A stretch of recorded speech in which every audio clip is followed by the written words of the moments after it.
சிறிது மற்றமில்லாமல் மனதில் உறுதியோடும் நேர்கொண்ட பார்வையோடும் பாரதியின் கவிதையை உங்கள் முன்னோருக்கு வந்த நான் பாரதி கண்ட புதுமை பெண் ஸ்வஸ்திகா மணிகண்டராஜன்.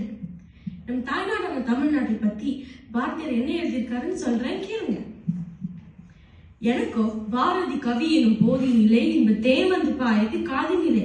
ஆனா அந்த பாரதிக்கோ செந்தமிழ் நாடு என்ற வார்த்தையே தேனாந்துச்சான்.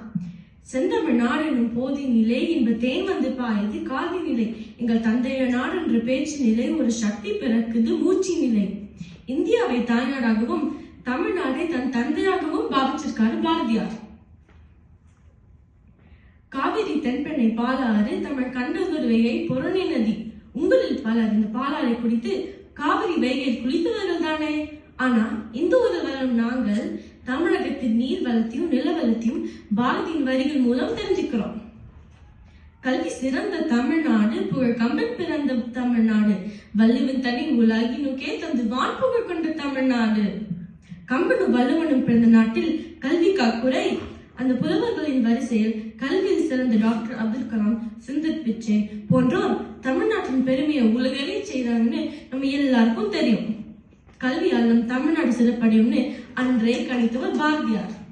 மேலும் செல்வம் எத்தனை உண்டு புவி மீதே அவை யாவும் படைத்த தமிழ்நாடுன்னு இருமா போட சொல்றாரு பாரதியார்.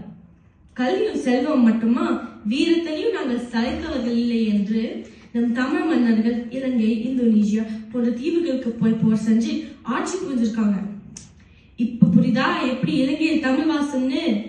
சிங்களம், புஷ்பகம், சாவகா, மாதியை, தீவு பல்லவியும் சென்றே அங்கு தங்கள் புலி கொடி மீன் கொடியும் என்று சால்புற கண்டவர் தாய்நாடு.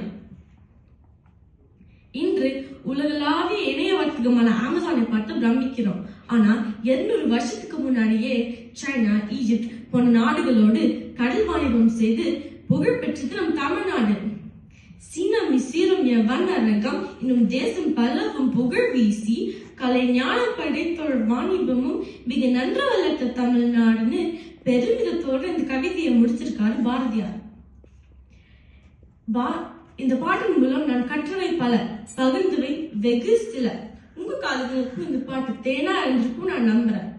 பாரதியின் சொல்படி ஓய்ந்திருக்காமல் ரௌத்திரம் பழகி செய்வதை துணிந்து செய்து வெற்றி ஏற்ற திக்கும் கொட்டும் ஒரு சே என்று பாரதியின் புகழையும் தமிழின் பெருமையும் உலகறிய செய்வேன் என்ற உறுதிமொழியுடன் விடைபெறுகிறேன். நன்றி, வணக்கம்.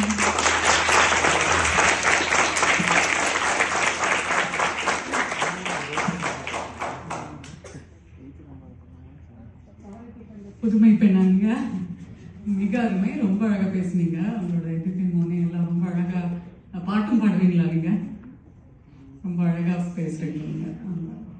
மிக்க நன்றி, வாழ்த்துக்கள்.